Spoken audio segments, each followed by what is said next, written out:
Welcome to Martial Wisdom. Here you can listen to conversations on all kinds of topics related to martial arts. The topic for today's show is, what is Aikido missing and where did it go wrong? Joining me in this conversation is Oliver Martinez. Before we start, please consider supporting the show. You can subscribe to the Spirit Aikido online program, which currently contains more than 190 videos. Another option is to contribute any amount you like through the PayPal tip jar. Even small contributions are greatly appreciated. I hope you enjoy this episode. Now, on with the discussion. So I want to welcome back Oliver Martinez, good friend of mine, fellow Aikido instructor down in the Dallas area. We have a very interesting topic today. Before we get into it, though, I want to apologize. I've been busy with my wife and I moving from house to house this last few weeks, so I've not been keeping up as much as I have on conversations and producing content. So I want to apologize for that. We're still coming out of boxes, but we're set up and ready to go, and we're going to have a great conversation today. So welcome back, Oliver. It's great to have you on the show. Yeah, it's great to be back. I love the way you do things. You're like, hey, you want to talk Aikido? I'm like, yeah, let's do it. And then 3 hours later, we're up here, we're doing it. I couldn't be a better format. I love it. Yeah, exactly. And the topic that I wanted to choose today is kind of an overall one, which is, what is Aikido missing? And kind of as a second part of that is, where did Aikido go wrong? Like, where did these absences or gaps come from? Were they always there? And if not, maybe how do we get them back? How do we address this? And, you know, I think it's pretty much universally accepted that modern Aikido has got some problems. Whether it's an image or reputation problem, or, you know, we're missing techniques or training type principles that are present in other arts but are absent in ours. And what I really want to do is maybe start listing off and identifying some of those, so we can think about them in terms of which ones do we want to fix, either individually. And I think everything comes down to individually. If you're an instructor, you're thinking, okay, what can I do to improve my Aikido and the Aikido in my dojo and my students? Like, that is the beating heart of a martial art. It's Absolutely not what we can do, everybody has to do. It's what each person wants to take on. And there are some things where you know, a practitioner might say, you know, this is just not important to me. And I can say personally, for me, one of the ones that I've sort of pushed aside is doing a lot of weapons work, specifically sword disarms, jo disarms.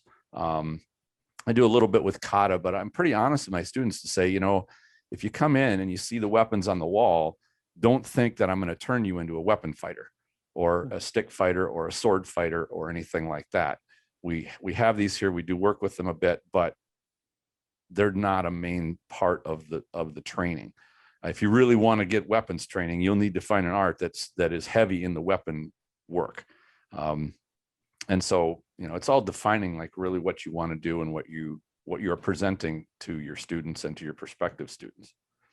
What do you think? Man, that could be an entire podcast right there. Oh yeah. Just the weapon. It should be your next one. Find someone who's really good at weapons and dive into that with them. That would be awesome.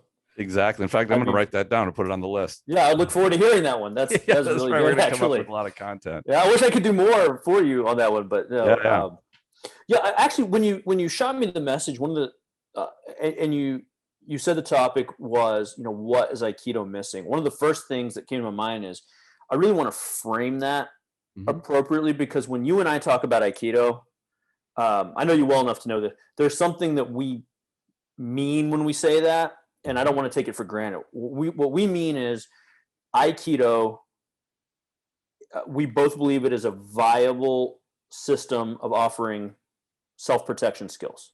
Mm-hmm. We both believe that, and that is of interest to us. So when you say, what is Aikido missing, what we mean is, what is missing to keep us from getting those self-protection skills to their full potential. Sure. But for somebody who's not really, like you said, who might not be interested in that, maybe they like the historical aspects of it. Maybe they like if you're lucky enough to be at a school where it is a very physical training, maybe it's just the social aspect. Some people may not care about the self-protection aspects. Mm-hmm. That is perfectly fine. But just so that we frame the conversation for people who are listening, when we say what's missing, we mean specifically those things that would make us more potent as a self-defense system. And you could also define that as a well-rounded martial artist. A well-rounded martial art. I think that would be, that's even better way. Yeah. See, that's why you have to collaborate. Sure. Better stuff comes out of it. Yeah. And, you always with that, you can get into the weeds of, okay, well, if you're, for example, you're a tremendous boxer, like amazing boxer, do you really need to know how to deal with kicks or not? Maybe not.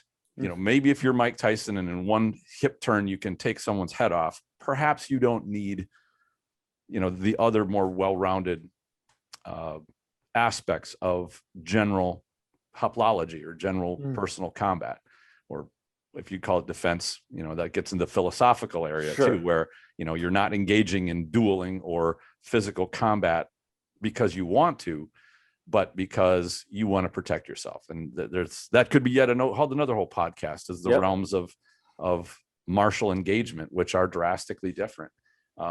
Even within, if you take out sport, within the reality realms of martial arts, there's a difference between a police officer, for example, who has to capture and restrain somebody. There's difference between that and for example, a bodyguard or a bouncer who has to protect the club and the customers, the business. I mean, these all have kind of profound effects, and I think each one of those, if you asked a police officer, well, the skills that a good police officer has for apprehension and restraint will be different from a bouncer. So what a bouncer's skills have, a police officer might be missing, and vice versa. So when you're right, when we're saying missing, to that note, what about a mental health professional who has to restrain their client? That's going to, but on the surface, it all looks the same, right? Well, it's restraint tactics. Exactly. Well, that's not, there's a spectrum there. So or a soldier, like a Marine, like his martial art's going to be far different from a police officer or a bouncer. Or I think the bouncer and the police officer is pretty similar, but the Marine is off the chart in a whole nother realm. Absolutely. Yeah. And I'm sure that even they would say, depending on the mission, that's going to be different as well. So that's why I say, when we say what is missing, I would like to get as specific as we can. One, so that we're not picking fights that don't exist. We're not creating fights where there are none.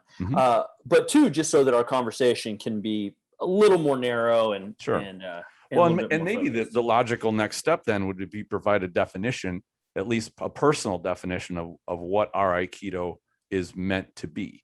And that is, it's not a Marine, it's not a police officer.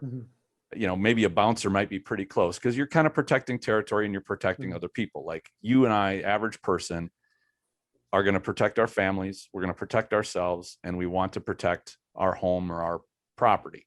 And therefore our rules of engagement are probably going to be pretty similar as to what a bouncer might do. You intercede in something that you see as a physical problem or a threat, and you do it elegantly without causing excess damage, because that'll get, in the bouncer's case, it'll get the bar sued or get him to lose his job, what have you.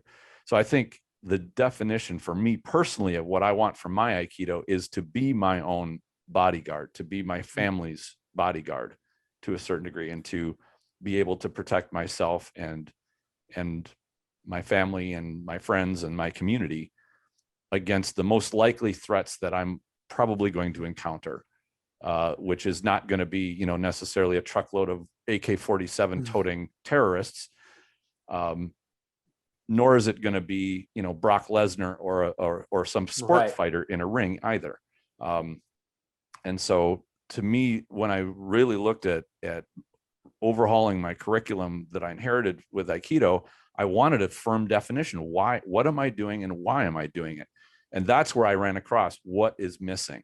And I think this is part of this conversation of, when you define what's missing, if you don't have a definition of what you want your Aikido to be, you'll never know whether something's missing or it's not. There's no criteria. Because I want the Aikido that was taught to me passed down in the broadest way possible. And what I mean by that is, I want a police officer to find something valuable to them. I want a lawyer to find something valuable to them. So kind of what I've landed on was, well, we want it to be martially viable. And so these past few weeks, I've actually been thinking really hard about, like, all right, what do I mean by that martially viable? And sort of the place I landed on today could be different by the end of this conversation. I hope it is different by the end of this conversation. But where I landed on it was, is your Aikido, and this is going to sound really like duh to any like martial artists out there, but I think it has to at least start here. Does your Aikido take into account the other person's responses? Because I think if you look at a normal Aikido demonstration, and it is a demo, I'm not slamming anybody, they're demonstrations, but if you look at a normal Aikido demonstration, the thing that puts off the alarm, I think, in our heads that goes like, that doesn't look quite right, is it's not just that the uke is not punching them. It's not, mid technique. It's not just that the uke is not resisting, because I've seen all kinds of demos that are like that from combat sports, things like that. But it's that the nage isn't even taking those things into account. So he's not putting himself in a safe spot. He's not making pains to make sure that limbs are accounted for and trapped. There's no taking into account that the guy could get back up, like the Zanshin's not there. So I think when we see that, just as a martial artist, you go like, something's not right, and then it's easiest just to jump to like, well, that's nonsense that I'm looking at. But then we don't take the next step to what you're asking is like, why is it nonsense? And this really triggered from about a month ago. I saw a video on Instagram of a guy doing a Nikio, the cross wrist grab Nikio on a guy. They're in street clothes, and he does it really fast and really hard. And so it looks physically kind of impressive. But the guy is standing right in front of his uke. And when the uke lands, he's right below him, basically on the same line. And my alarms were just going off like, wait, why don't I like that? And then 3 seconds later, you go like, well, because he has done nothing to neutralize that guy's response to what he's doing. And then that kind of sent me down this rabbit hole of going like, okay, well, when we say something is martial or not, I'm not even saying that we address it necessarily, because you can't address everything, but do you just acknowledge it? Do you just acknowledge that, hey, there's a problem here? And I ran across a video of Saito Sensei from like maybe the late 70s, early 80s. It was really wonderful video because he's doing a classical form. He's doing a Riminage. As classical as you can imagine Saito doing it. But he has this quick discussion. He goes, if I hold them here, they can just step out. If I hold them here, they can't step out as long as I'm strong enough to contain them. And if I hold them here, their balance is broken and they're not going to escape. So within 10 seconds, he acknowledged what this other person had available to them. And I was like, see, even without modification, even the most classical form, what makes it martial or not martial is just acknowledging that this other person's got things that they can do. And then, like you said, troubleshooting those things. Right. So that's kind of where I've landed on that whole idea. It's funny when, as you mentioned that the alarm bells as you watch a demonstration, I know one of the efforts that seems to have been going the last couple of years is, and I don't know who exactly these people are, and I don't really want to call them out by name specifically, but I'm sure everybody's seen it, where somebody will take Aikido practitioners, very clearly Aikido practitioners, and they'll put them in street clothes and they'll make like a little movie, like how a real life, how Aikido would look in real life. And really all they did was change the background, like they're on a bus or they're in a subway or they're in a back alley or they're on a sidewalk. And the practitioners are dressed in jeans and t-shirts and leather jackets instead of gis and hakama, because you see those same alarm bell things, even though they're trying to portray the movie, and it looks very demo-y in it, that the movements are all really clean and crisp, and it's kind of like the and I would say the best example of this is done superbly is the John Wick movies. They are all painstakingly choreographed, but they are done with such skill, not only skill by the martial artists, which are the stuntmen and the actors, but filmed in such a way to make it look like it's not choreographed. But anybody knows that you cannot have that level of athleticism going on for, what are those fight scenes, like 10 minutes? Yeah. And have everything go perfect for Nage, right, if you are not choreographing that. And so it's the same kind of a thing. And that's where I appreciate the crispness and the clean demonstration of technique, because it's almost pure, but it's so pure that it's unreal. And that I think is kind of the image problem. And I know Stephen and I talked about maybe doing a podcast on the unsolvable marketing problem, which is how do you portray an art which is focused on like a real world self-defense application without having it appear fake, like in a demo, or that you don't actually have a venue to see it like you would in a sport fight, because you've got cameras everywhere in sport fights. So you have that realm to see the results, because everybody, now with the internet, everybody's like it was they were born in Missouri. Have you ever heard that phrase of show me? Missouri is called the show me state, like prove what you can do, or prove what this is about. And that's the thing, is there are a few real world surveillance videos where we've seen things like Kotegash used in a real application, or hip throws, or all kinds of different techniques, but they don't look clean and crisp like a demonstration does. And that's often where we miss the mark with lay people, or those who don't see the crucial ingredients that make something like a tenchinage, or a technique that's looks kind of sloppy, but it gets the job done. And that's something where, again, if you define what is missing, you come across, well, you can say, okay, well, what are the things that Aikido does not do, or does not train, or does not want to address? And I'd say the first one that hits me on that list is real attacks that are commonplace. And I find that the argument that, well, a Yokeman is just like a Haymaker. Like, I don't think it is. If you lead with the elbow instead of leading with the shoulder and the fist, that's a pretty significant difference. Even though the arc of the attack is still an arc, there are some notable differences. And the approach that I've taken to try to solve that problem is, I want my students to know exactly what a Haymaker looks like, and they can identify it instantly. There's no, wait a second, is that, what is that? It's different from what I'm used to. Because from a training perspective, you want to get as close as you can to seeing what you're going to see in the real environment, or where you want to actually perform.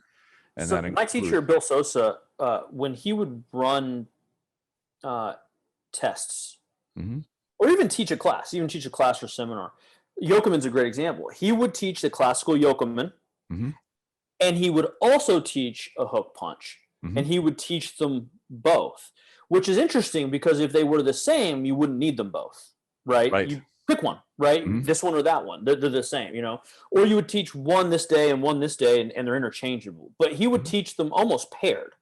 And now that I'm older, and I'm a few decades removed from the way he was teaching that at the time, I really understand.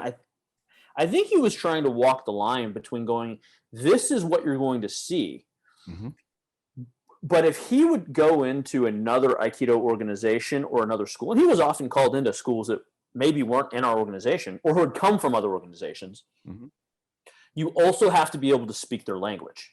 Right. So I didn't understand that or appreciate it at the time, but I really do now. I really appreciate the idea that he was able to go like, look, this is what you have been taught, but what this would most likely look like is this. The vector is the same, but there's some different considerations that you have to deal with, and there's some different intensities that you have to deal with. And I think if you had just chosen just the Haymaker, I think in a way you shut down your ability to communicate with the rest of the Aikido world, because then you're walking in, and you and I take this for granted. We really do at this point. But you could go into a certain Aikido school, show a Haymaker, and it would be like a counter to it. It would be a useless exercise, because no one would be able to do the Haymaker, right? I've seen it less now. I'm seeing it much less now. But several years ago, you would see people go like, well, here's Aikido versus a jab cross.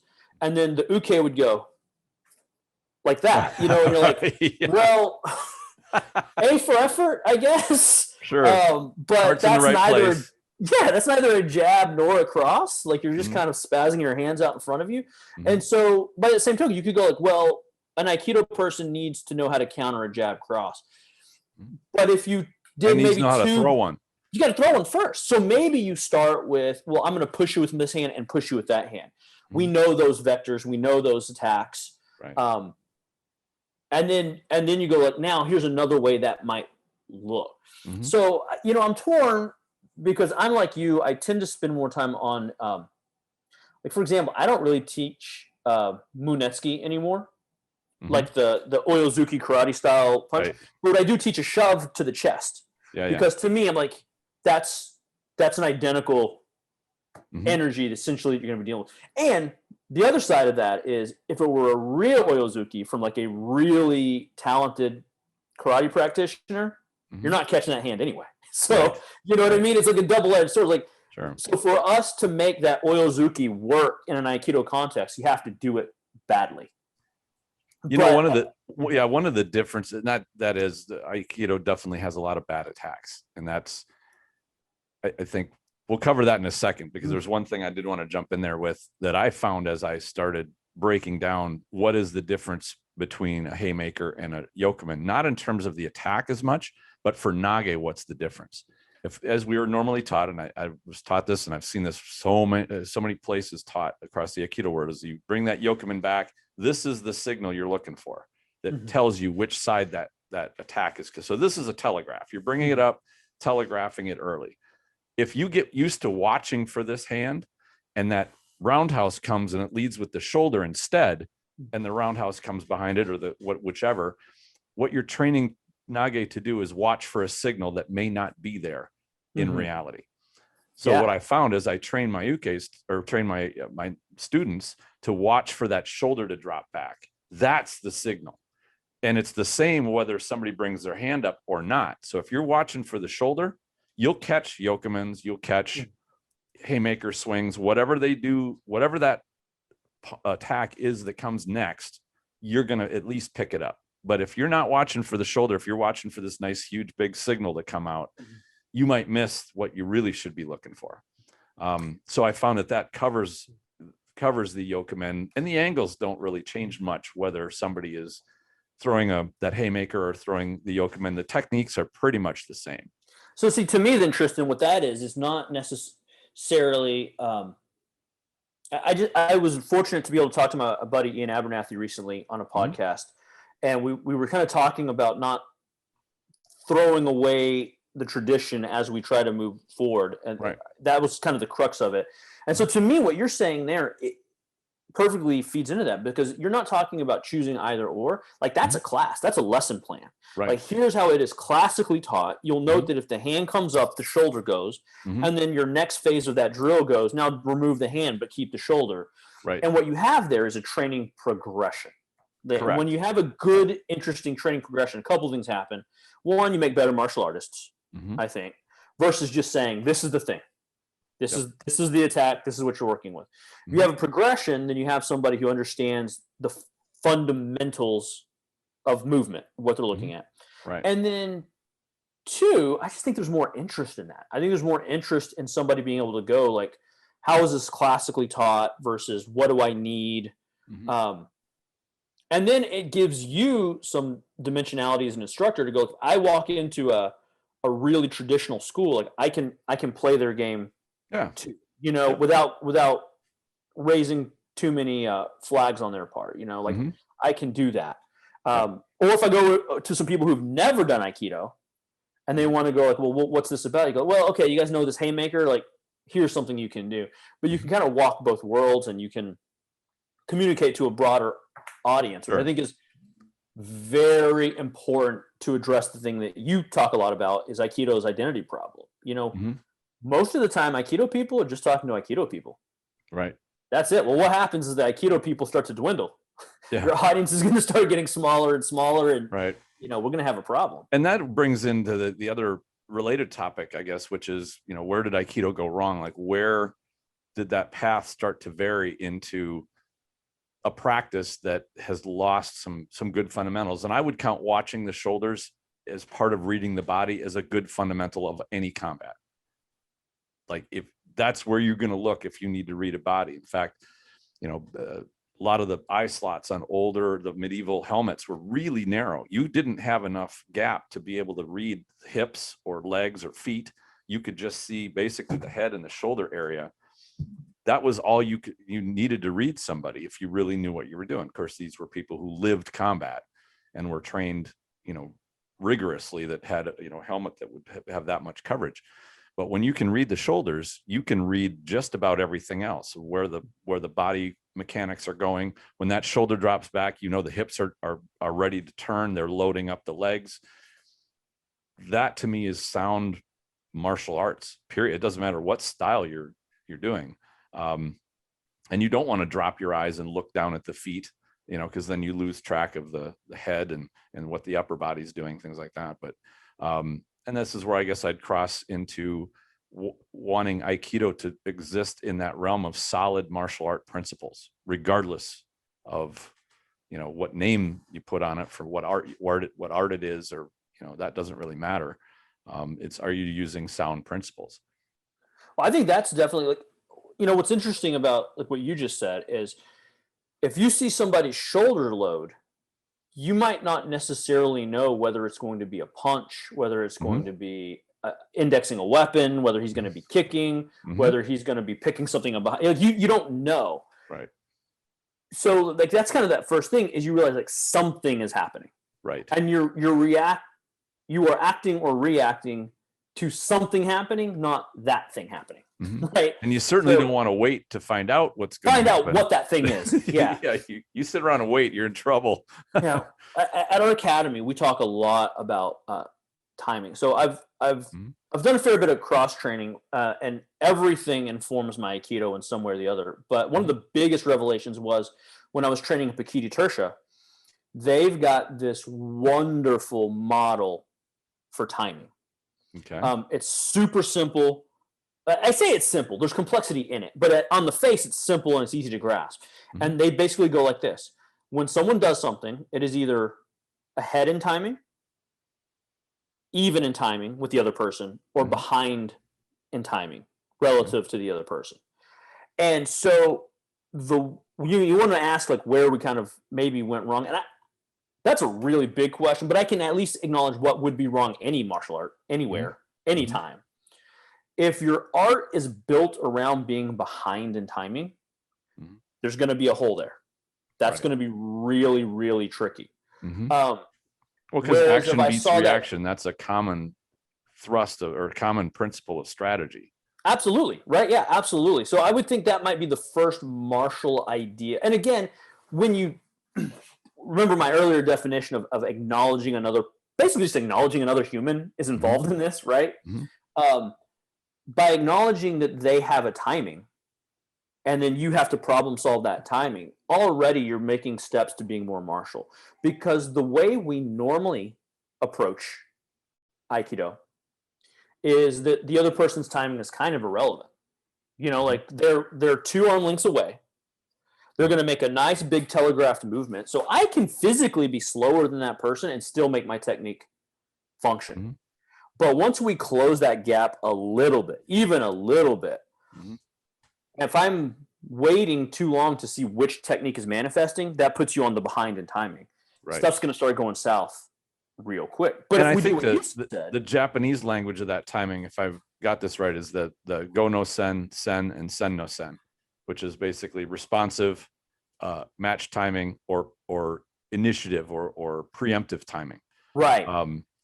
And this, I guess, gets into the training part, kind of like we were talking about earlier, is if you look at Aikido as primarily reactive, where the attacker, and this is kind of, I guess, the best argument or best defense for including this in training, and it does, in my opinion, need to be there, which is you are in a total ambush situation.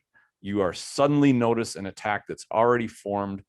It's coming at you and you need to respond. I think that any martial art for self-defense has to include that possibility because It's a very real possibility. However, kind of like BJJ turning all into groundwork from the back, you can't have that be your entire art of waiting for an attack when you don't have to. Like if you're ambushed and you're surprised and suddenly, and I've seen this firsthand where, I saw a guy look and there was a dude launched at him leading with a fist, and he had like a split second to possibly move. Of course he didn't, and he just got overwhelmed. Sure.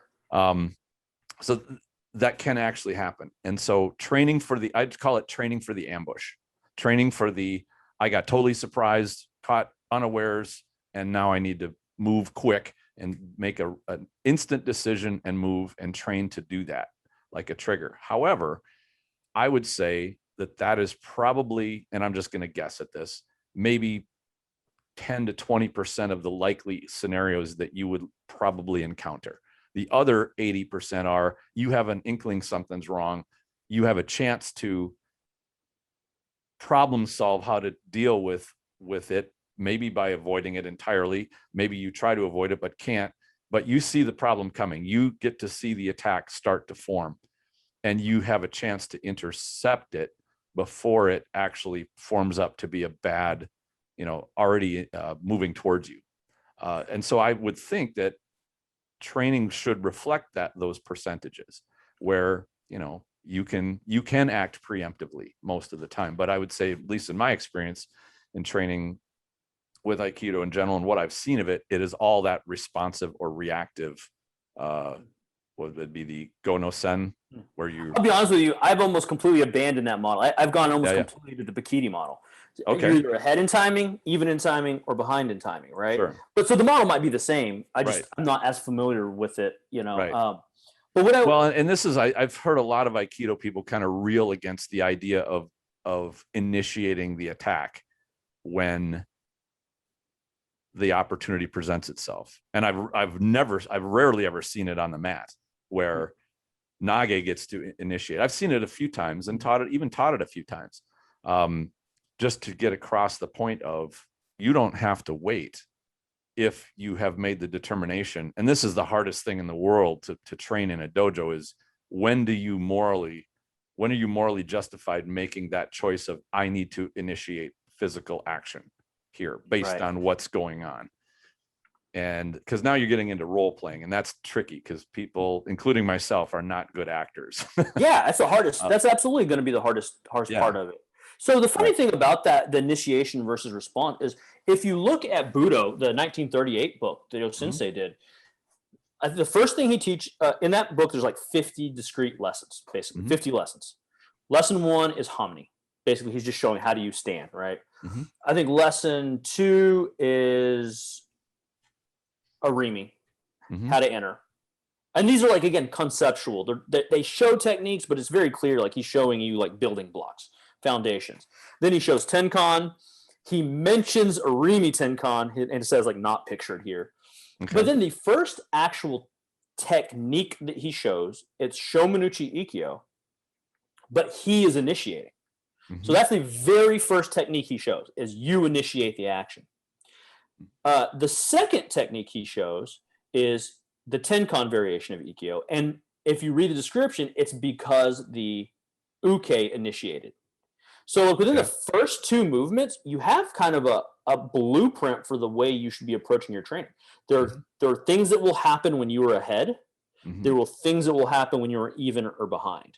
And if you look the rest of those 50 movements, you can see very clearly like, okay, he's ahead, he's behind. And you start to see like, why might you do one thing versus another thing? So like what you said about, initiating or, working the percentages, that alone, if you just trained that, said in this instance, Uke is going to go first, but in this instance, Nage gets to go first. That alone will start putting you on a more kind of martial mindset, because you're just acknowledging the possibility. Here are some things that can happen. That brings up a really good point, and this is something that I felt was a deficiency that I wanted to address in my own Aikido, and a lot of this had to do with kind of my personality, and even with my old instructor's personality. And we were great friends, but very different. He was more of an introvert, and I a little bit more extroverted or assertive, I guess I would say. And I like going after things. So Arimi techniques really resonated well with me. where I was able to learn was the tenkan, which is the patience, letting things kind of happen, getting out of the way. But where I came to this was when, like, what is the definition of when you use irimi and when do you use tenkan? And this is where I think there's something majorly missing, or I should say imbalanced within Aikido.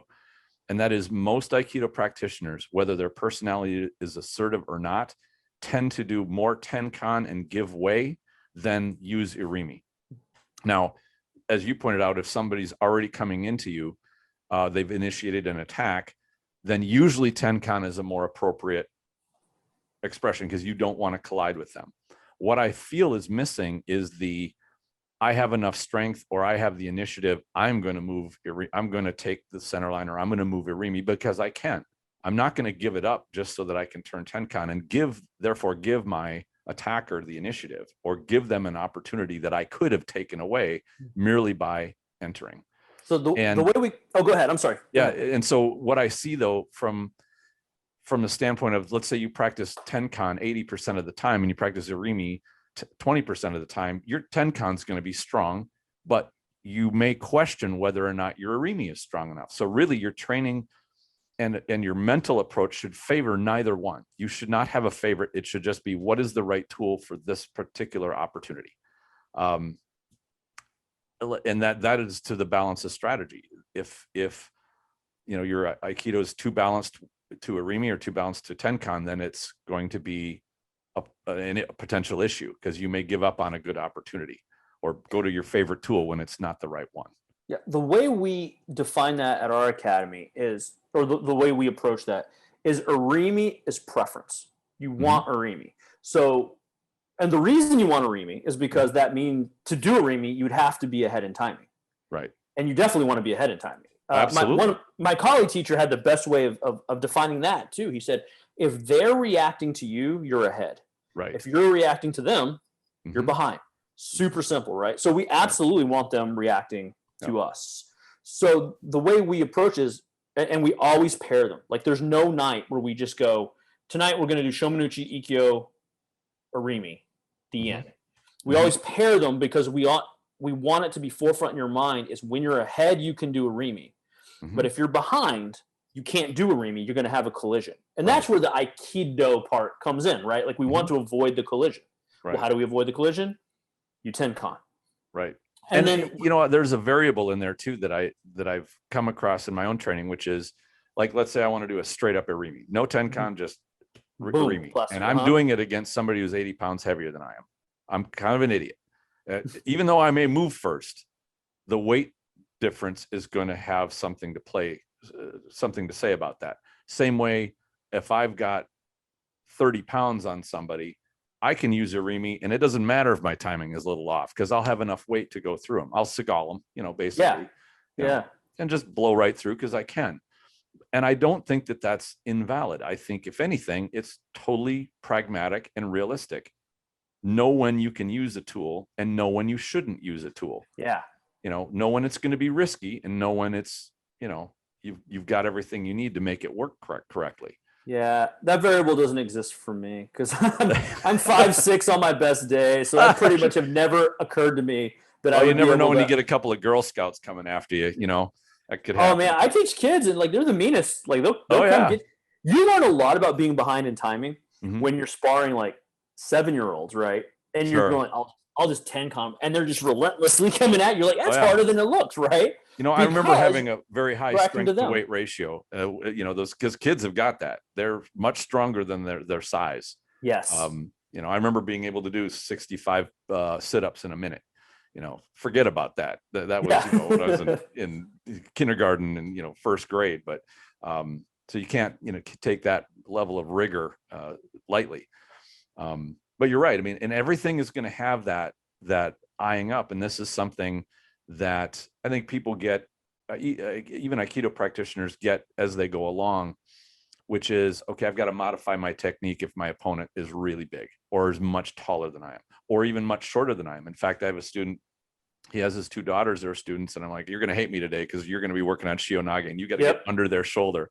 And, had to show him about going to a knee, because he had to go down that far. If he didn't do that, they'd spin and come right out of it.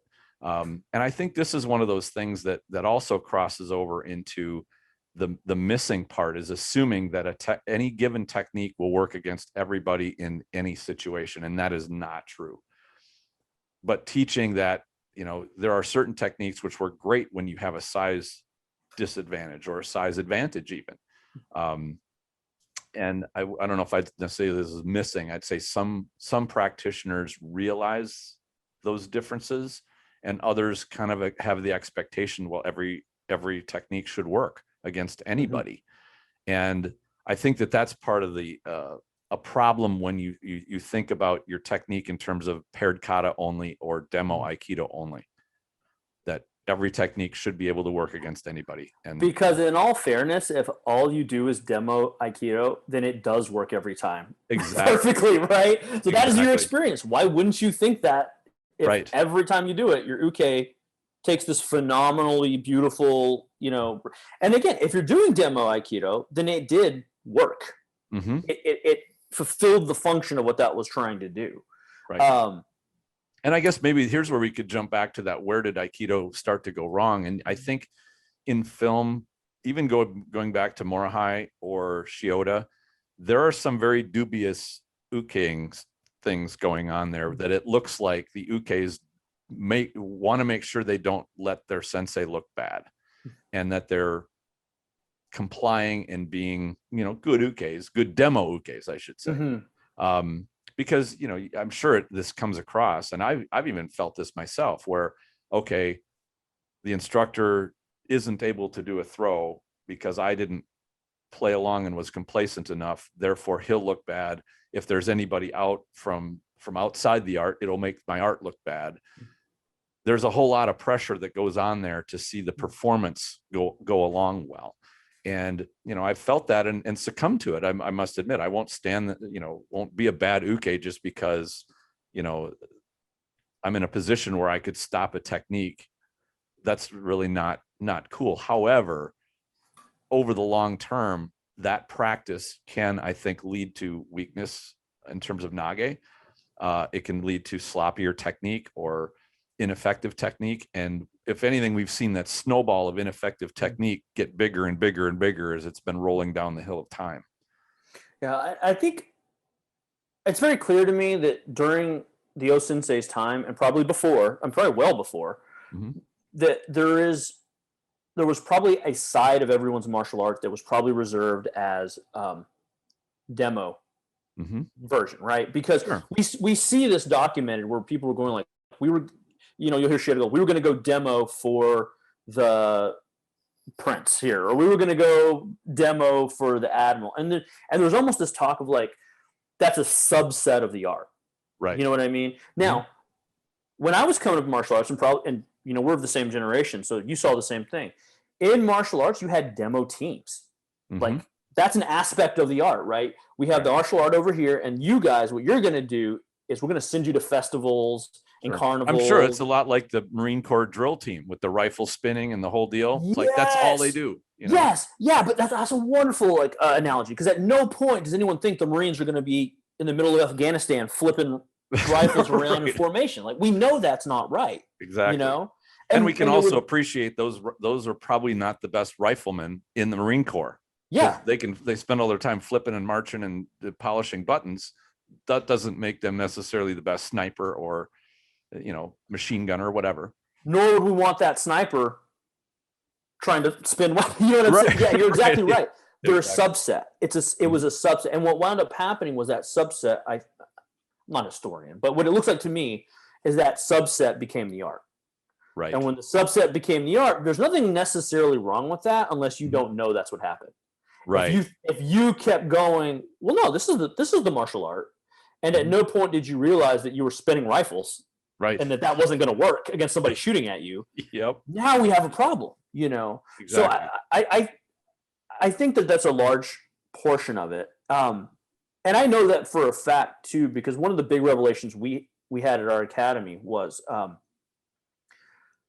the martial edge from Aikido started to get lost because we spent so much time on the aesthetic, which is exactly what we're talking about. So I was at a workshop one time, and I had a friend of mine introduce me to another instructor who had this really great way of if you were doing a riminagi on somebody and their arms were in tight, how to get them to rotate around. It was really clever, really well done. He like hooked his elbow into the crook and dropped his weight and used it. It was wonderful. I really liked it. And I was on the plane back home when it hit me. I was like, wait a second. So I'm behind this guy and I'm going to spin him around so he's looking at me. And then for the first time, it struck me, we are devoting time to give up superior positions, devoting time and research and R&D to go like, how this guy won't spin around. How do I get him to spin around? And at no point did we stop and go like, why would we want them to spin around? Like, if I'm behind this guy, I can do anything to this guy. Best place for you to be. It's absolutely the best place. But what happened was the aesthetic started to take over, and we spent time figuring out how to enhance the aesthetic. And we missed out that like, oh no, like we're in a really good spot here. Like this is pretty good. And then before long, you know, that kind of snowballed into going, well, if someone's grabbing katatori and I go down and I move them into ikkyo, well, shouldn't my first stop actually be taking them to a hijitoshi, just dropping them to the ground?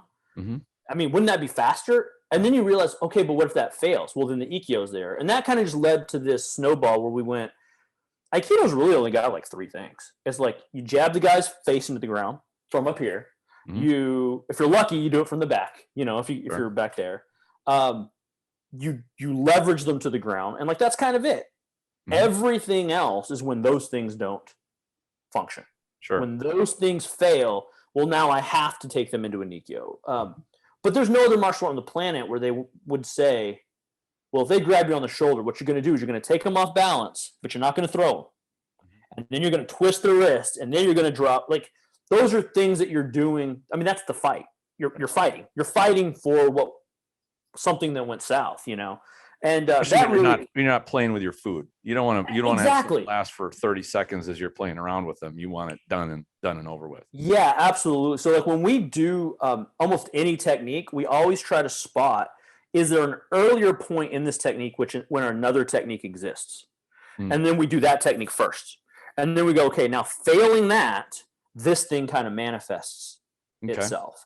And that's really helped us to monitor, to make sure we're like not going just through a bunch of motions for the aesthetic, and really taking the time to go like, was there something here? Were we in a good spot here? Or are we abandoning a good spot just to get to this other thing? And it's a process, but it's a fun process, you know? Yeah, it is.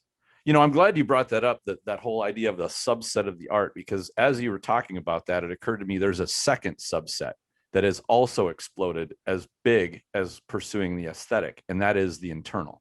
And I think that Tohei, if anybody was probably at the point of the spear in terms of developing Aikido from an internal standpoint, it was Tohei.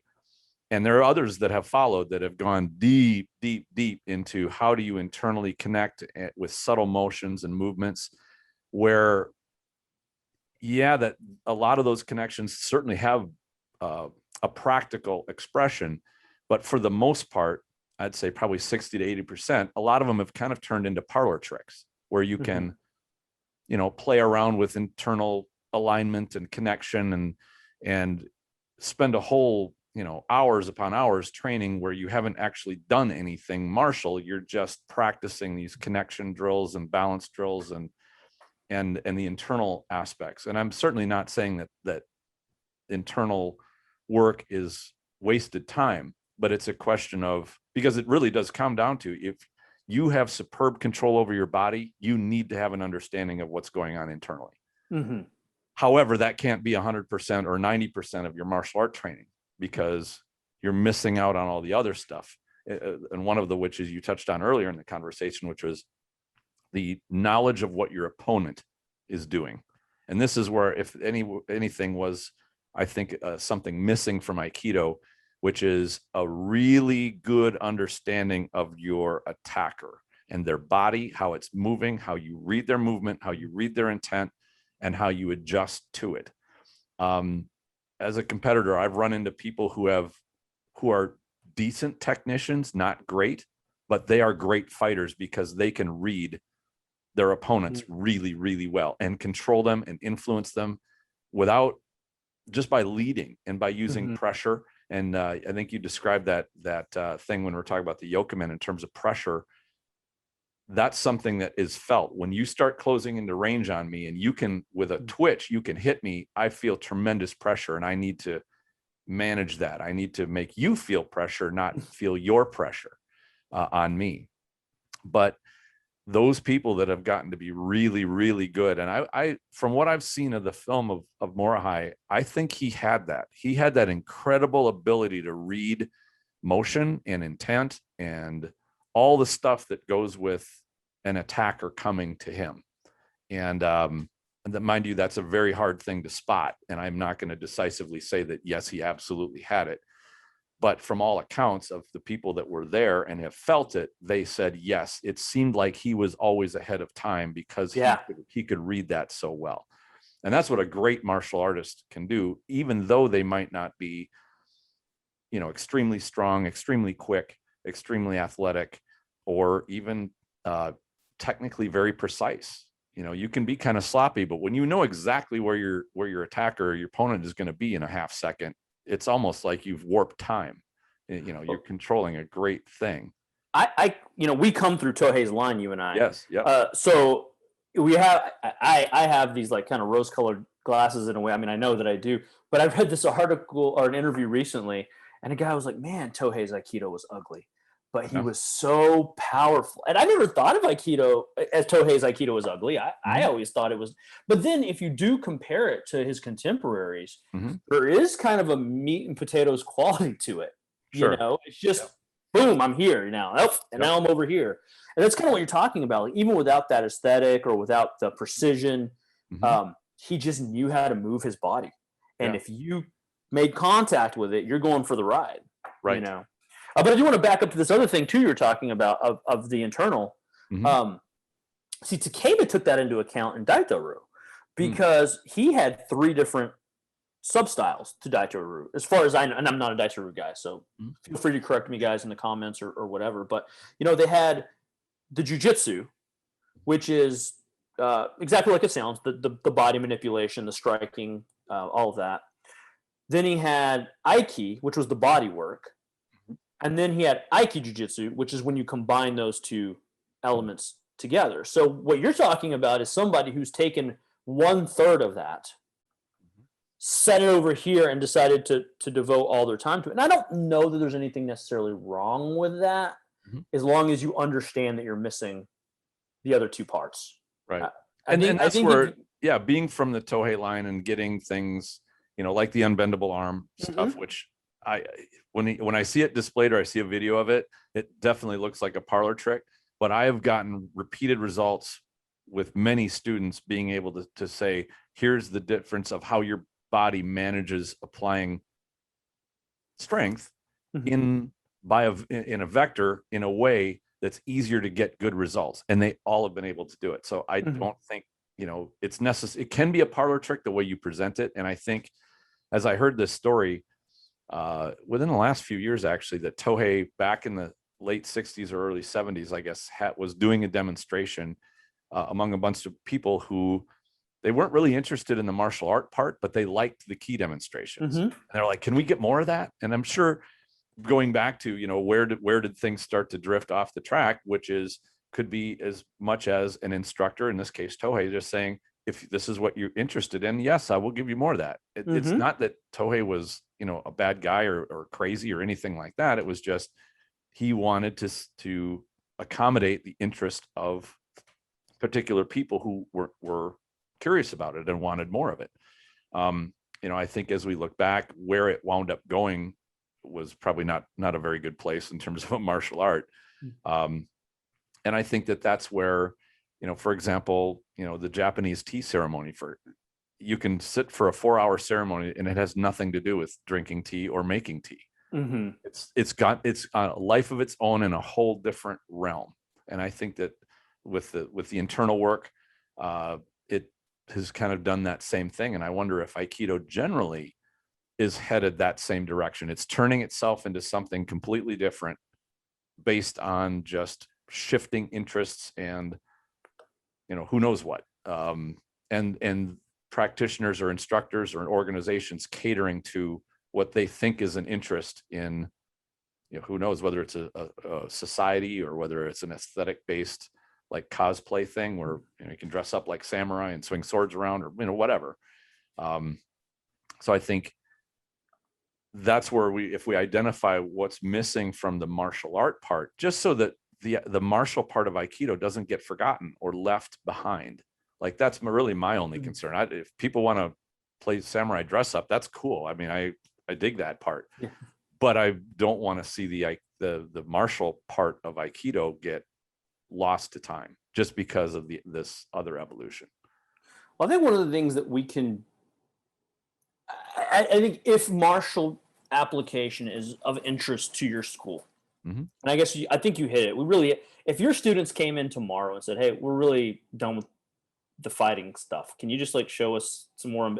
You would have a tough decision, in terms of like how do I just tell all of you guys get out? I'll start over. Or do you say, well, yeah, we know how to do some of that, or it would be tough. But if your academy or your club says we want a martially viable Aikido, which we know existed, then I think the first thing you have to do is go like, all right, we need to really examine the ukeme and know what's happening there. Okay. We need to examine like what the uke can do to us at different parts. And then the way we've accomplished that is we break everything down into really small parts, which is in our DNA because that's what Tohei did. He took these forms and broke them into isolated solo exercises. So for example, when we do so Shomenuchi Ikkyo, when we're initiating, for example, we'll actually do the form as it's classically taught, exactly as I learned it. Then we apply it to a drill where we'll be moving around kind of at a boxing range, and we'll kind of just be kind of slap boxing a little bit, just so our hands are up. And then at a certain point, Nage shoots forward with an ateme to the face, and then uke can react however they want. They can back out, they can cover. They can just stand there and get hit in the face. And at that point, you go like, all right, you do that for a round, you do that for a lot of rounds, you start to see what Arimi is supposed to feel like outside of the form. But by that same token, you could do it where the other guy goes first. And you're like, well, you have to Tenkan, because if I just stick my hand up and cover, I'm going to be overwhelmed. But if I cover and Tenkan, I'm fine. My structure stays the same. So we're using, again, Ian Abernathy's method where we go the solo training, the kata, which for us is partnered. Then we look at all the variations, which Aikido is really good at. Like we're really good at variations. Like this is one way to do it, and here's 10 other ways that might manifest. Sure. But then the part that's missing that we don't cover is Ian's fourth level, which is now putting it against live energy. Like we're not great at that. And so really our process the past few years has been finding drills to do that. And the best way that we found is isolate little bitty things and then put those to live energy. And we've had really good success. That way we're not getting rid of the kata, which is, I think, central to the blueprint of Aikido, but without forsaking the live training, which is crucial to the martial aspect of it. So I think that as we looked at different arts that just across the board, even with things like wrestling, they do the same process. We're like, okay, we're going to work on one. Here's a start position, one particular move or counter. Let's just work that a little bit in edible chunks. And then you build it into, all right, now we're going to work this into live play. And I remember Joe Tambu talking about the importance of having that play part at the end. It's not a heavy duty competition. It's a free form playing. And, if you look at two puppies or two kittens that are wrestling around, same kind of thing. You're just playing around. It's not intense. It doesn't have to cause injury.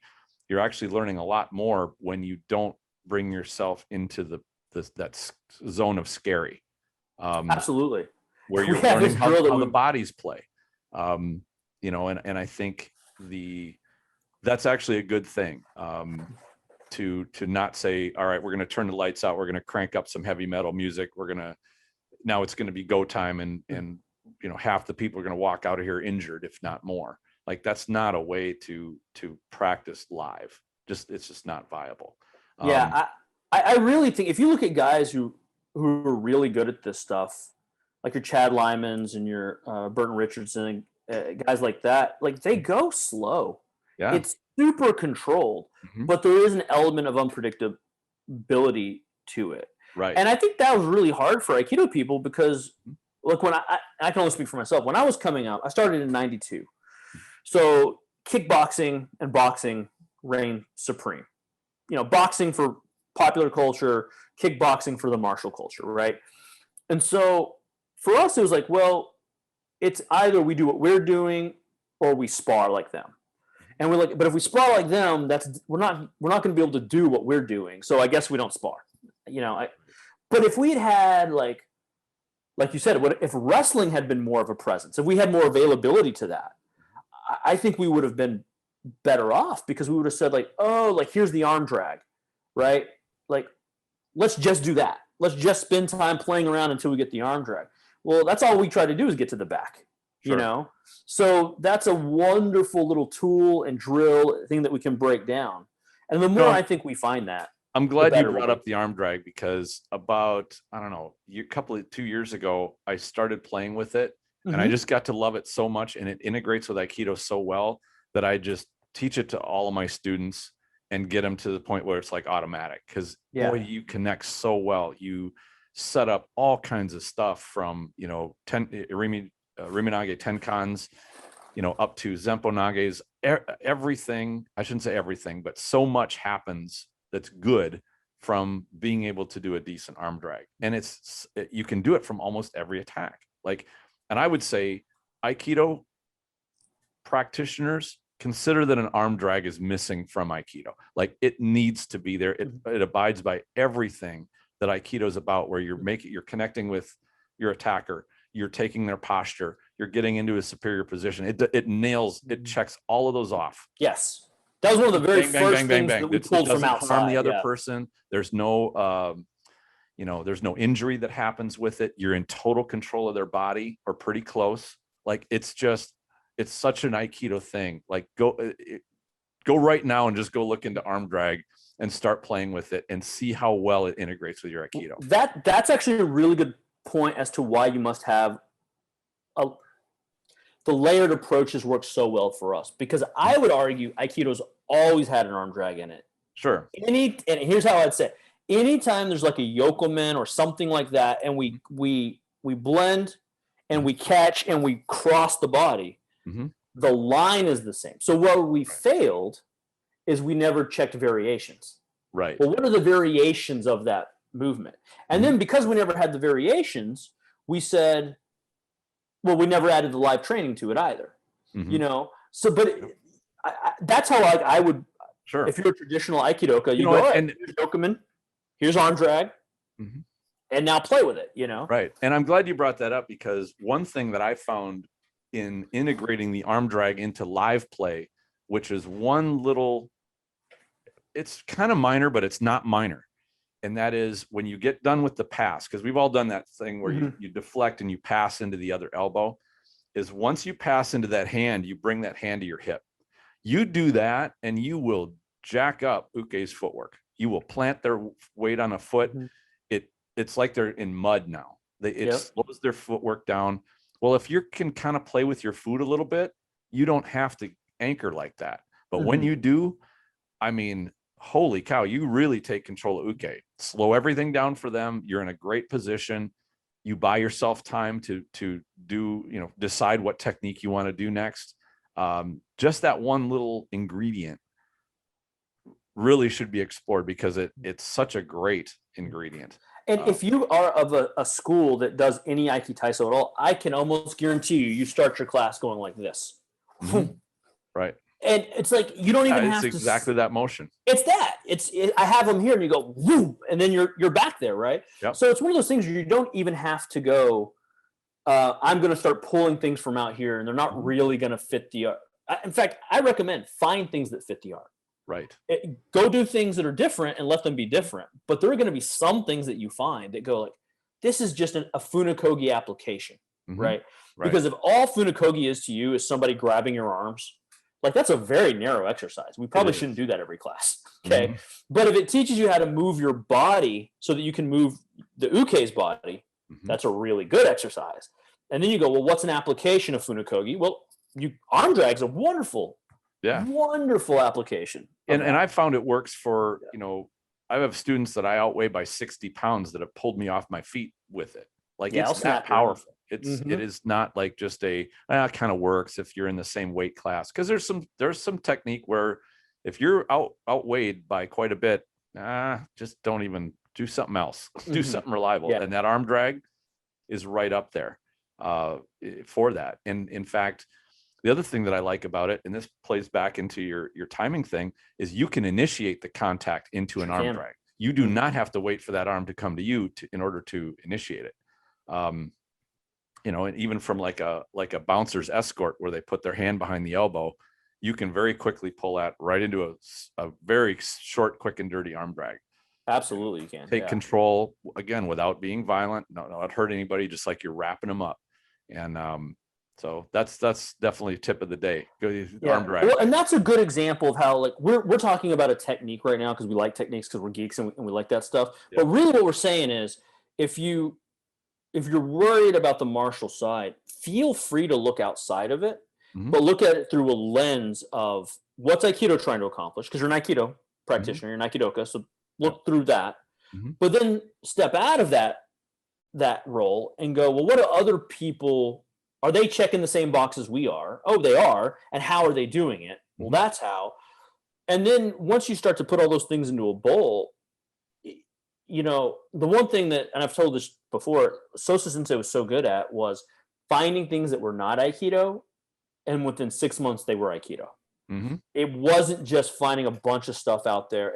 I don't think the solution to Aikido's martial problem is just taking some boxing, taking some karate, take some mishmash. I don't think that.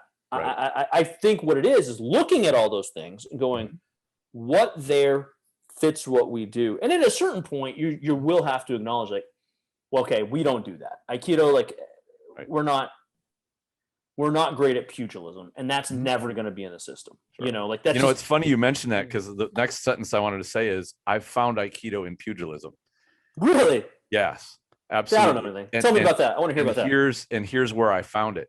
It helps solve the problem of how do I close range on somebody who's raining blows into my head, and how do I do it efficiently without committing my hands? Because if you look at pugilism and boxing, which boxing came from pugilism, you look at some of the best evasion footwork there is, bar none, especially for closing range and doing it at angles that need to happen. Now, of course, you take out punching with your knuckles into somebody's face. However, a shift with a head slip to a shomanate, that's pugilism all day long. Yeah. Or coming up to the outside of the arm to turn the head, for a sayunage, for example, like the entries are the same. As you're saying this, I'm completely going like, oh, what was I even talking about? Because you're right. I mean, Sosa Sensei, like what we would like slip hooks and go into chokes and go into riminage. So yeah, I mean, and they call boxing the sweet science because it, in my opinion, it has refined human combat really, really well and tested it in a ring. It's tested it in live fire. So it should not just be dismissed as being, oh, it's brutal or it's, simple. It's not simple. But the shifting footwork, like I've used the drop step, I teach that to every student. It's the fastest way off the line with the least amount of movement, period. And it brings all of your power with you. In fact, if you did funakogi and you started from an even stance instead of 1 foot in front of the other, you'd be doing the drop step. Like that's flat out right from Jack Dempsey, right from boxing. Tremendous power. Well, see, then this would be my other tip then is talk to people, because you're going to have blind spots that your friends might not have. Right. Or, if I've investigated something that you haven't and vice versa. And then we have a better picture of what Aikido can be. So those would be my big two takeaway. Well, it's only one big takeaway. Talk to people. Yes. Look outside your own stuff. See what's out there. That's the one thing I've yet to train with a martial artist, and I'll say this pretty blanket, although this is anecdote, that doesn't have something cool that I can steal. Now the only times that I've had some trouble finding it is when I'm dealing with somebody, or I'm training with somebody, or working with them, that they're so narrowly sport focused that they're overlooking a major problem that self-defense needs to take into account. And I would say that going onto your back is a big one, and not even from the multiple opponents, but you can do sport jujitsu like that because so many things have been removed that are not legal in terms of attacking.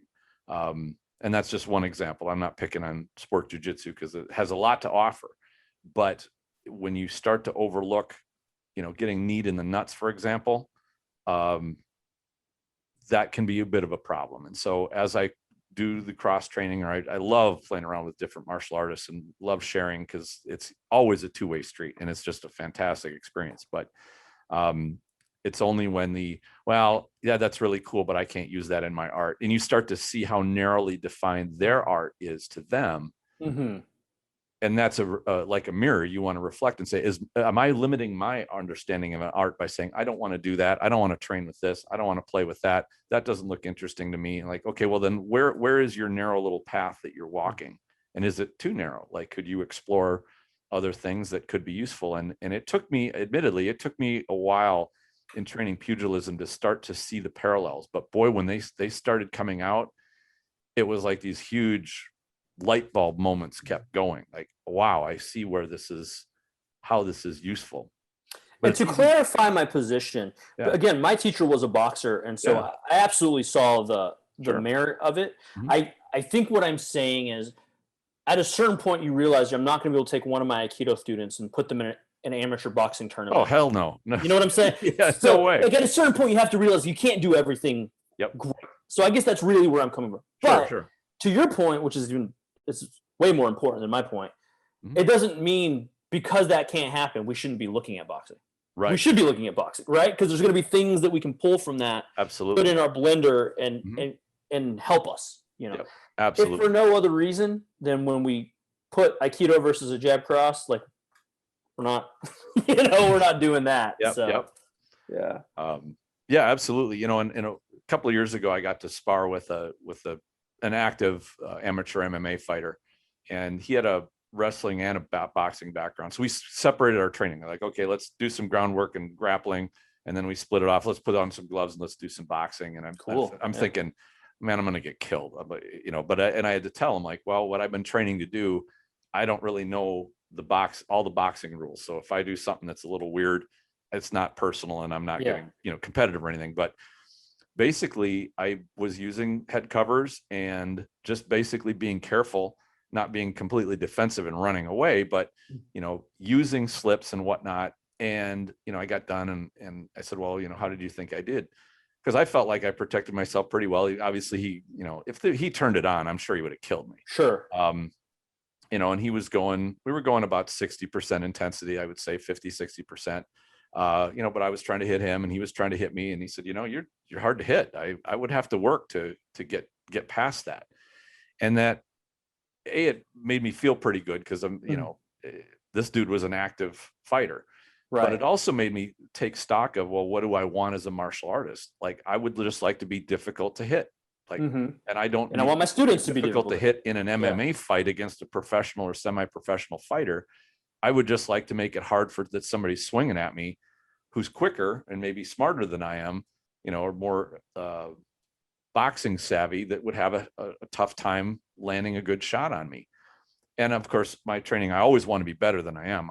Every time I go in, I want to, all right, what can I improve? What can I do? But I'm not obsessing because I can't take out Mike Tyson in a fight. Like, that's going way above and beyond. But I also don't want somebody who boxed for 6 months to completely roll over me because I have no idea how to deal with them. And this is where I attach to, Sosa's intent with his bringing his boxing into Aikido, because he saw that, there are people that know a little bit about throwing some fists around. And so it should be able to be useful in that venue, not because he wanted to do it in a boxing ring, but somebody that wants to take a slug at you, you have to have an answer for that. Well, one of the things about Sosa Sensei that in that regard was, I really think what it came down to is he was just a product of his time, and he was a little bit ahead of his time. And he knew that, like, if people are watching boxing, because that's what everybody was watching at that time, Mm-hmm. even if someone didn't know what they were doing, it was very likely you're going to see a jab, you're going to see your cross, right? Right. By 1994 or 5, we had a jiu-jitsu expert at our dojo teaching us groundwork, right? Mm-hmm. Like, he was that far ahead where he was like, he saw it and he went like, this is going to be something that you will encounter. Mm-hmm. And so we had somebody within our organization come and do a jiu-jitsu seminar. I didn't know it was a jiu-jitsu seminar. It's weird. We're rolling around on the ground and stuff. But, you know, I know now looking back, like, oh, that's what we were doing. Sure. And so really we should be products of our time too, right? Mm-hmm. If these are the things that people are exposed to, we don't have to be experts in them, but have we at least acknowledged that those exist, and do we have any answer for them? And I also think it's okay to not have an answer for them if you just say, I don't know. I think you should probably go do some wrestling. Sure. Or, you know, I don't know. You know what's missing? You know what's missing from Aikido? I'll tell you right now. I don't know. That's what's missing from Aikido. The ability. No instructor wants to appear to diminish their reputation by not being the guru who has the answer. Mm-hmm. But that has to be okay. Yeah, I mean, if you look at an MMA camp, it's not like one guy teaching Muay Thai, BJJ, wrestling. They've got experts in each of these fields: strength and conditioning, nutrition. Right. Mm-hmm. I don't know why we feel the pressure to be experts at all facets of combat and life coaches, but we don't need that pressure. Like, I'm not really qualified and I think to do the pressure comes from like a perceived demand that students want to have. They want basically Benny the Jet to be their martial art instructor. Yeah. You know, multiple world champion, undefeated. Like, they want the best of the best. And if their instructor isn't the best of the best, then somehow they're not. Are they? Well, like, somehow their value is diminished. Yeah. Yeah. Well, exactly. And this is kind of a almost plebeian thinking. Like, you know, if anybody thinks back to their music teacher, their English teacher, you know, were they William Shakespeare? No, but they were able to teach you. Like, that's the value. Could they teach you Shakespeare? Right. Could they show you where in the library to go? Like, that would be fine, right? Yeah. They didn't need to be they didn't need to be Stephen King or one of the world's best writers in order to teach you English and to teach you writing or you know, that kind of a thing. You know, not to say that each martial art instructor isn't pursuing improving themselves, but I want to address the one part of your thing, which was to have an answer. There isn't one right answer. And this is something that I see so many martial artists get caught up in, whether they're prospective martial artists or beginners or even advanced ones. You say, well, should I do jujitsu or should I pursue wrestling, or should I pursue what's the best grappling if I want to be bring grappling in? Or same thing with punching. Should I do karate? Should I learn boxing? Should I learn, Muay Thai or whatever? Yeah, Wing Chun or Jeet Kune Do, or like. There isn't one answer. Find an answer that you're happy with pursuing. And you may find that answer, or the one that you went at first, maybe you find another better one later. Maybe you nail it and find one that really works for your style. I know for me personally, I like the pugilism and the wrestling. They work really well. But that doesn't mean that wrestling is better than jiu-jitsu or pugilism is better than karate. Just make sure you have an answer. It doesn't have to be the perfect answer. And this is yet another topic that, although it's kind of just comes up with all the other topics, perfect is the enemy of the good. Never give up pursuing good for the fact that it's not perfect. Like, you are waiting for the perfect answer to come along at some point later. Whether it's grappling, and to get into the endless arguments of this art versus that art, you talk about the biggest waste of time, where people search out whether, I want to get into grappling, and they go on YouTube and find BJJ versus a wrestler. Okay, which one wins all the time? They're both great. They're both going to teach you. And obviously the learning path is going to be constant. It never stops, nor should it.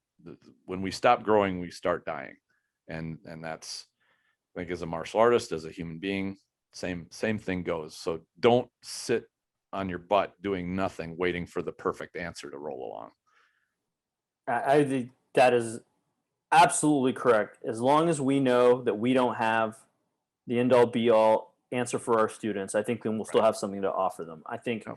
once we feel like this is it, then I think we don't have much to bring to the table to Yep. them anymore. You know, And this feathers into the topic from the last podcast, which was just because you can't go 100% intensity with lethal intent in practice, that you should not train with some intensity against live, more live opponents, to make your training challenging, because the more challenging you make your training, the easier it is to perform for real when that happens. The softer and easier your training is, the worse it winds up being when you're being attacked for real.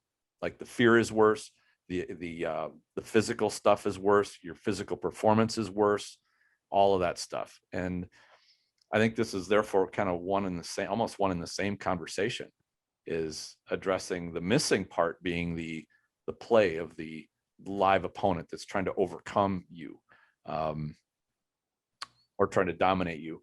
And I like how you put that, having ukes that get a little bit more, they throw other variables in, where, you tell them, okay, well, try to evade the attack, or give me a second attack, or, if you see me start to counter move you because I've started a technique and you have the ability to do something different, throw a reversal or change things up on me. And to be clear, like when we do that, that's two different drills, because the first drill is Aikido as we all know it. It's the kata. Yep. And for me, the definition of kata is failure exists, but not because of the UK. Like you might not have the right structure and you might not have the right timing. So the failure does still exist, but it's not because the uke is doing anything to prevent you from doing that technique. Right. But if you progress down that continuum, the next line could go like, if you see me open, you can take a shot. We are now introducing uke-based failure. But those are two different drills. And I think one of the biggest mistakes that has ever happened in Aikido is we combine those two teaching methods. And so you have a beginner who's getting punched every time they're not doing things perfectly. And you go like, how do you expect that dude to get it? You know? But if you do it, all it takes is a gap of 30 seconds. Round one, no uke-based failure. Round two, uke-based failure. By a minute and a half later, that student is going to be able to handle both. Right. You know what I mean?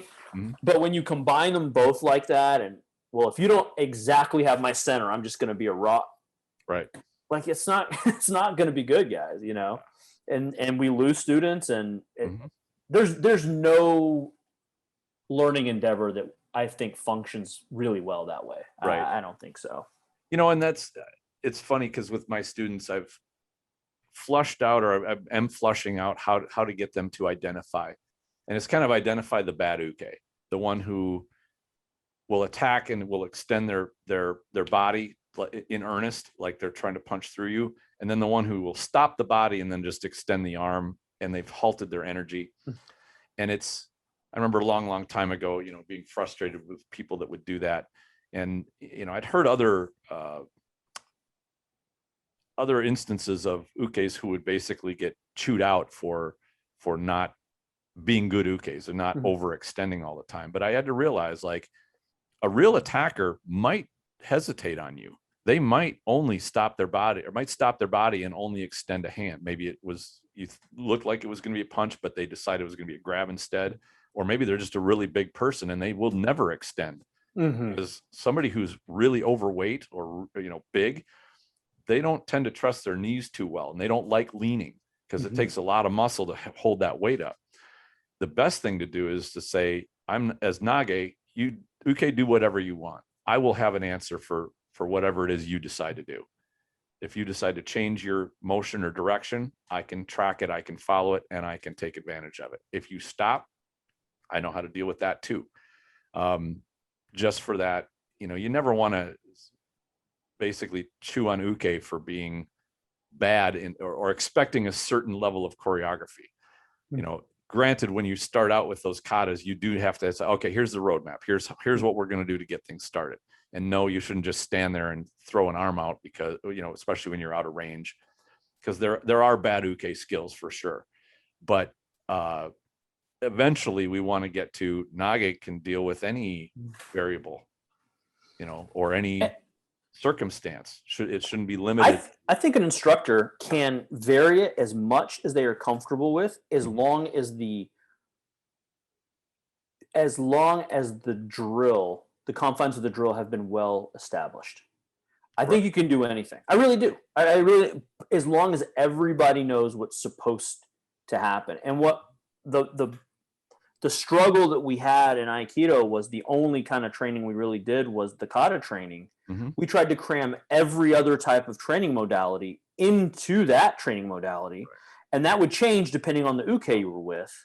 So on a given night, you're doing 6 different drills, but none of them were the ones you thought you'd signed up for that night. And that's like a coaching instructor. It's a coaching issue. Thing. Yeah, absolutely. Yeah, absolutely. So, dude, I know we could do this. I know. I was gonna say, let's start to wrap her up here, because I know it's been a little over an hour. But this has been a great conversation. I think always.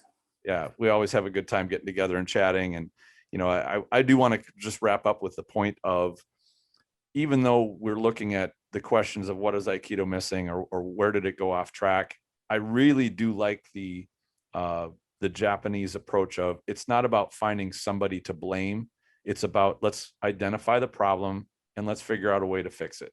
And that you can identify, like, where does a problem come in, or kind of who is overseeing it. But the goal is, all right, how are we going to address this? How are we going to fix it? Not to just say, well, it's so-and-so's fault or anything like that. And of course, we love the art. We love the training, and we would like to see at least this aspect of it preserved. And I think enhanced. I will be honest and say, I think Aikido generally has lost a lot of ground, and there's, we can, by having these conversations and addressing the problems and trying to fix them, we can catch up. We can bring this back into at least a portion of it, where, the people that know that Aikido is being trained this way and can see it and can sample it can say, yeah, that they really got something with that art. It is, a good legacy that Morihei Ueshiba left that's still intact.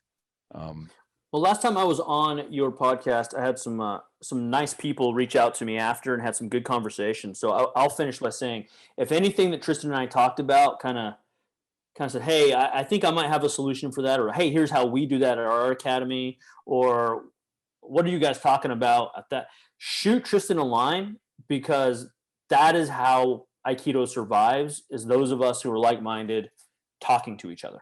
Absolutely. The more we talk to each other, and the more we're going, like, I have a solution for that problem you guys brought up.